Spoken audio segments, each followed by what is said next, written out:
Hi everybody, it's time for the weekly video. I did say there wouldn't be one last week. I was on holiday. I do have my reading glasses if I need them. And if you're following the podcast page on Instagram, I'm not even sorry for all the squirrel and badger content that you see when I am away feeding squirrels and badgers. I like that. It's very relaxing. It's very nice. I got about 6 books read last week. My partner claims that 3 of them don't count because they are graphic novels. They do count. They counted. There were words on the pages. I read The Death of Superman, which was very enjoyable. The Batman Who Laughs, which I really liked. There's a design in there that's very similar to Judge Death from 2000 AD. And 8 Billion Genies, which was recommended on... God, I've forgotten the name. I think it's a Very Fine Comic Book podcast. I'd listened to their episode on 8 Billion Genies. It was really good.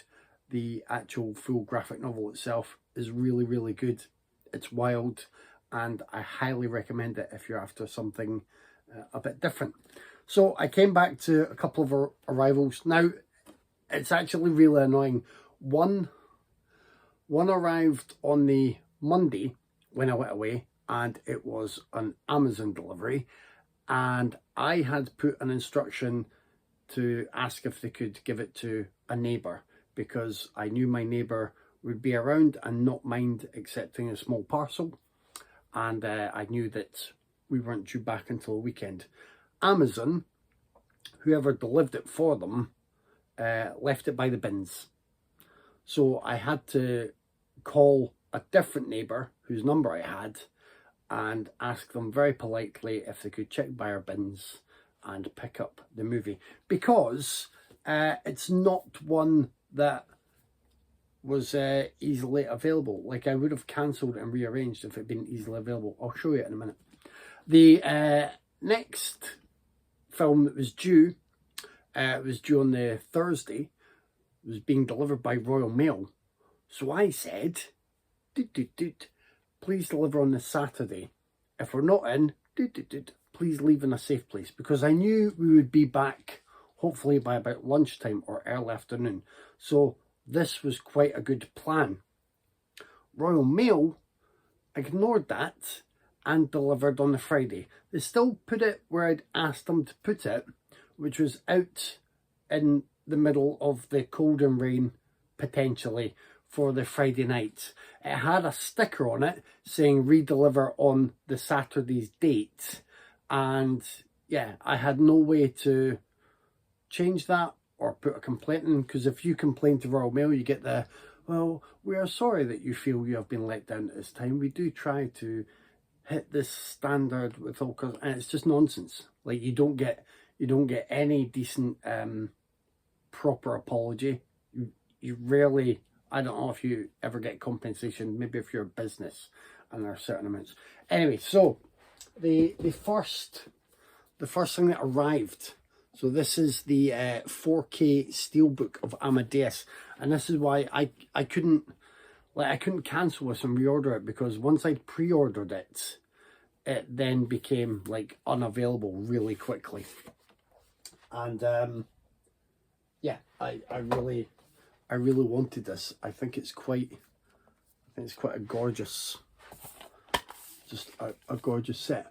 But silly me, I did think like most 4K sets that you would get the 4K and the Blu-ray.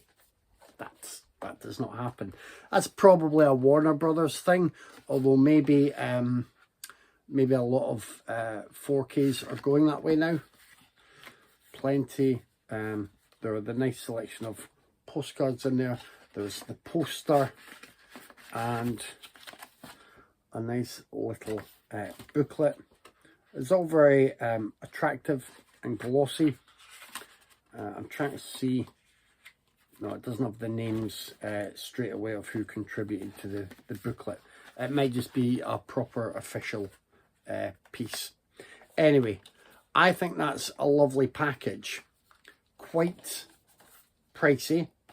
And the theatrical cut only. And what I've done is I I bought the director's cut on iTunes that was going quite cheap, and then I bought the theatrical cut because that's what I have there that I can't watch until I get a 4K setup.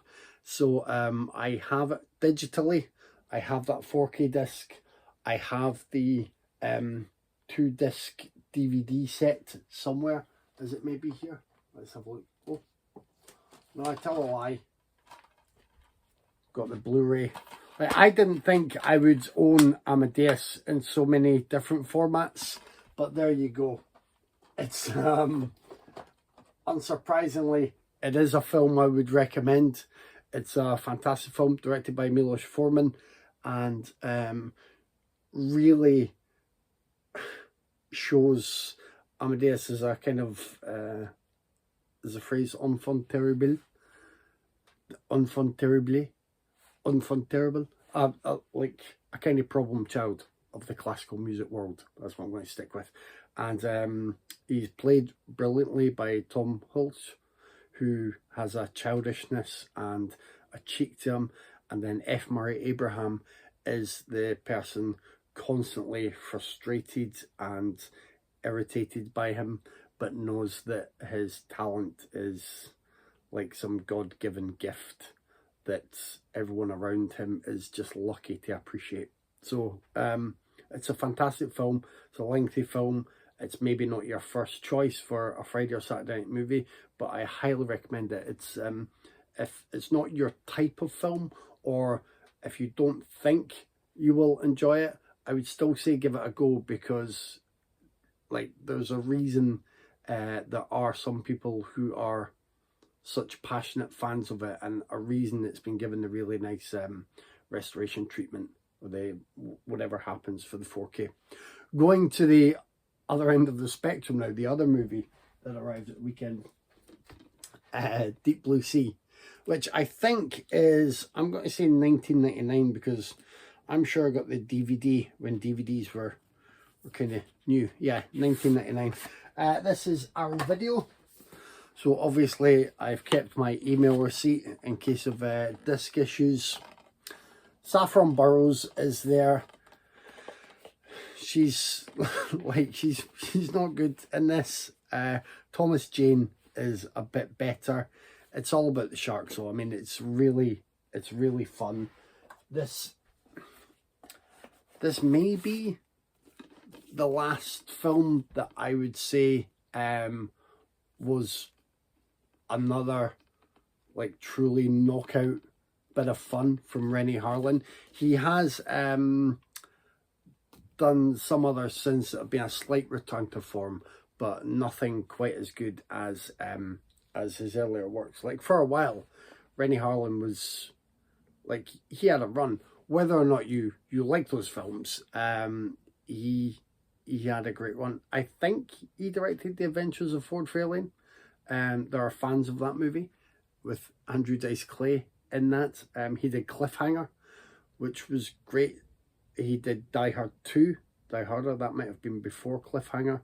The Long Kiss Goodnight, I'm a big fan of. We've covered it on the podcast. He did Cutthroat Island, and Cutthroat Island is a film I always want to be better than it is. But again, it has a great action role for Gina Davis. I believe her and Harlan were either dating or married for a time. Deep Blue Sea. That is it for what I can think of off the top of my head. And then he started to do stuff. I think he directed 12 Rounds, which was kind of action thriller mixed with that idea of like someone else calling the shots and daring the hero to do things. So I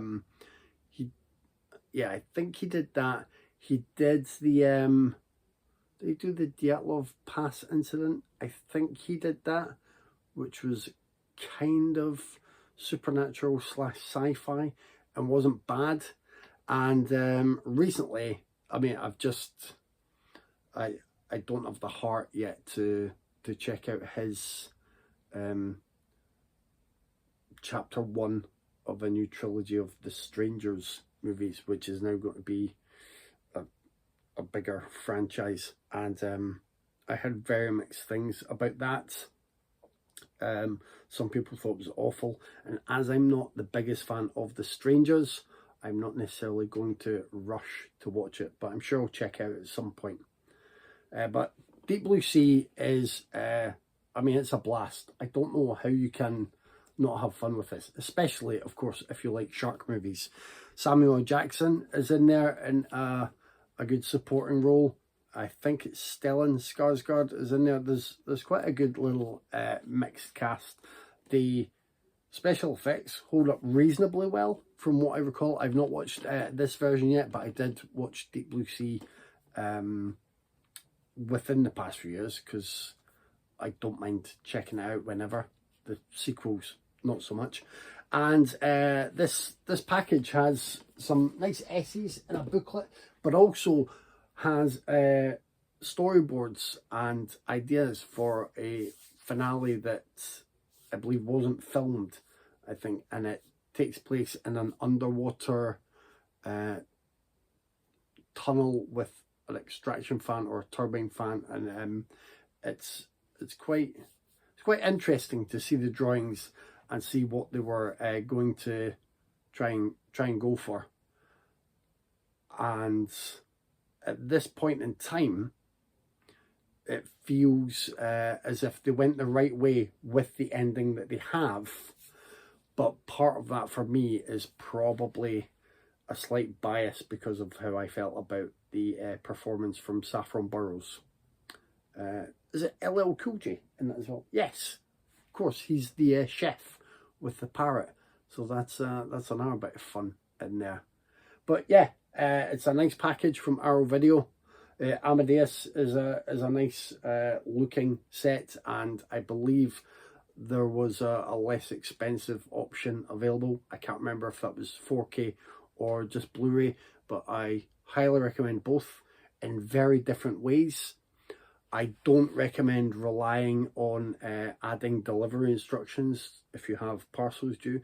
That was quite a frustrating experience, but luckily it all worked out. And that's it. We'll see if there's anything due next week. If not, I don't know, I'll think of something. Maybe we can show some more Lego. Okay, take care.